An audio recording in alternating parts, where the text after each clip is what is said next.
Thank you so much for playing that clip. It's interesting talking to Hillel yesterday. Like you, it made me emotional seeing that. I haven't watched that for almost a year. Thank you so much for having me here. I feel like a bit of a fraud. You know, I'm alongside all these genuine human rights activists and heroes who've risked their safety and their life, and I'm just a filmmaker. The last couple of days have been, you know, I'm a cynical journalist, but they've been truly kind of inspiring and uplifting, hearing all these brave and dignified people talking. So as you saw in that clip, that was a documentary we made called Saudi Arabia Uncovered. I've made a number of films in the past which have exposed what happens inside secretive, repressive regimes like North Korea and ISIS-controlled Raqqa. We've worked with very brave activists who filmed secretly using undercover cameras to reveal the reality of their everyday lives.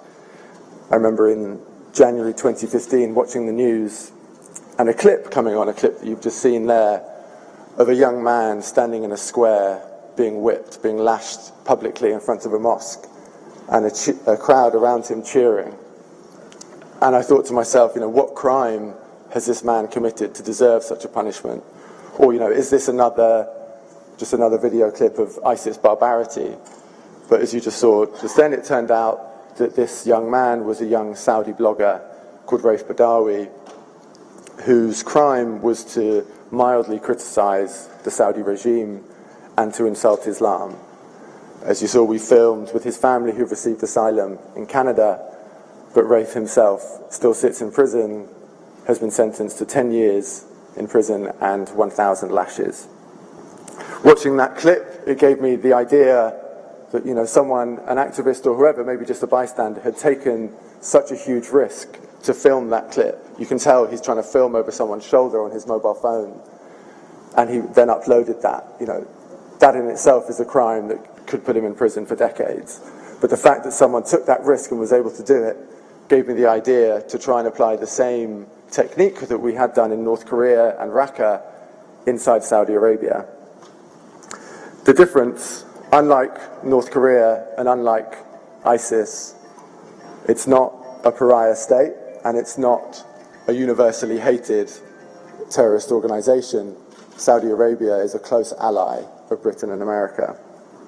In fact, a couple of weeks after Raif was lashed, in the same month, the King of Saudi Arabia, King Abdullah, died, and leaders from around the world flocked to Riyadh to pay their respects. David Cameron, Barack Obama, you name it, they were there.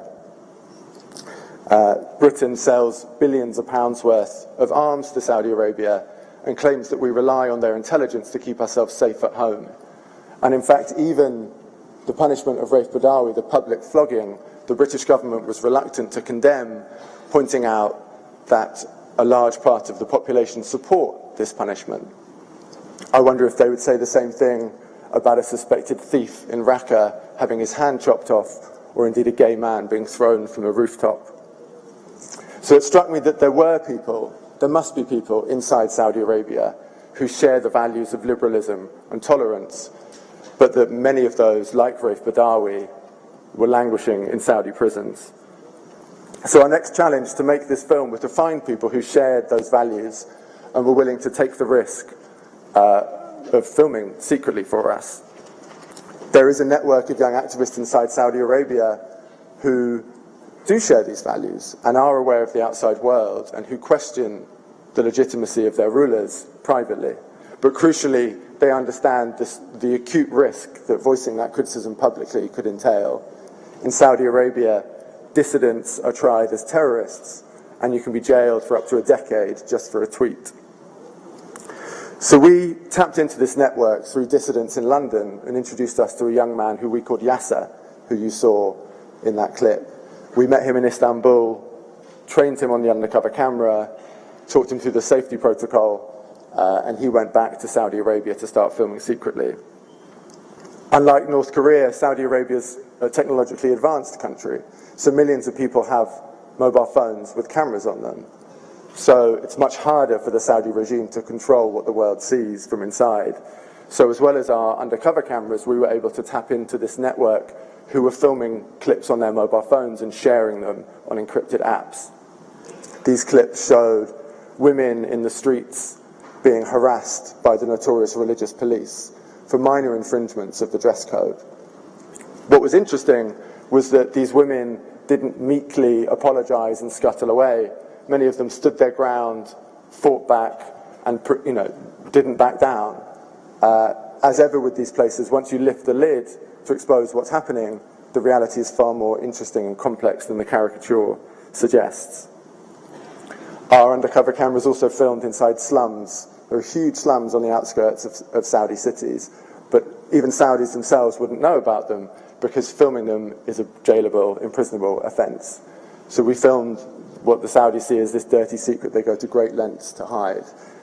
Other clips showed men and women being beheaded in the street or being hanged from lampposts. In one particularly horrific clip, a woman was being held down by 4 police officers when a man in a long flowing robe approaches her with a sword as she's screaming, "I didn't do it, I didn't do it." He takes her head off with one blow of his sword. The policeman who filmed that clip was then arrested for defaming the Saudi regime.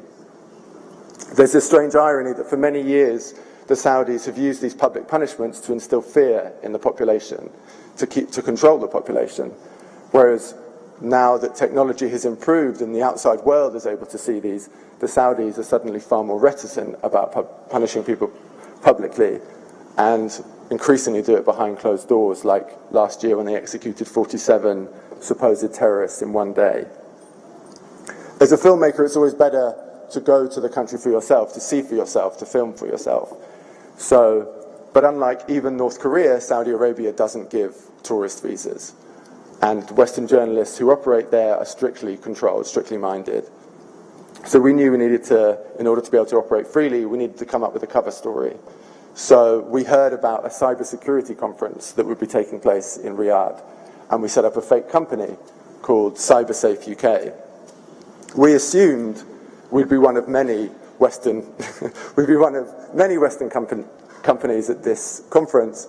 As it turned out, we were the only ones, and our stall was next to the Saudi Ministry of Interior and some of the most senior police officers in Saudi Arabia. But our trip did mean that we were able to meet some of the activists who weren't able to leave the country. One woman, Lujain Hathloul, had campaigned against the ban on women driving in Saudi Arabia. She was driving her car back across the border into Saudi, and she was arrested and then imprisoned for 73 days without charge before being released. We were able to meet Lujain in a secret location and film an interview with her. And in fact, she was the only Saudi activist inside the country brave enough to show her face. Just before the film was released, news got out that she'd taken part in the film, and she received a number of death threats online. And in one online poll, it asked, how should Lujain Hathloul be punished for betraying the Saudi kingdom? And I think the options were expulsion from Saudi Arabia, lashing, or death. And death came out on top with more than 3/4 of the votes. I also received a number of death threats after the film went out, and the most frequent attack was, how dare you come into our country and criticize us? It's for Saudis to criticize our own system. And that's a line the Saudi government itself frequently pursues in deflecting criticism. It's an argument that might hold more water were Saudis not given long jail sentences for even mild criticism of their regime. Our footage revealed school children being indoctrinated in hatred.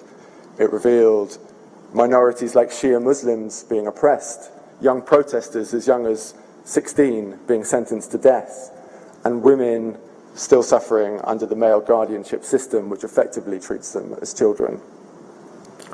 Sadly, none of this came as much surprise to Britain and America or any of Saudi's Western allies, who continue to see it as a close partner, who continue to sell them more arms than ever before, who continue to support their campaign in Yemen, in which they're accused of war crimes. And astonishingly, not far from where we're sitting now, Saudi Arabia still sits on the UN Human Rights Council. After condemning our film in the strongest possible terms, a week later, the Saudi government announced a change to the law. The religious police, who I mentioned earlier were harassing women, would no longer have the powers of arrest. It sounds like a small step, but talking to Saudis inside the country, it feels like it's made a big difference, and it's one sign of change in the right direction. And I think that kind of reform at least gives some hope to that pressure, both internal and external, does have an effect, and some hope to people who are campaigning, like many of the people here, for the release of political prisoners like Raif Badawi. At a time when the media, the press, is under attack in places where you never thought it would be under threat, it's perhaps encouraging that the bravery of activists, the advance of technology, and the integrity of journalists to report these difficult stories should give us some cause for optimism. Thank you.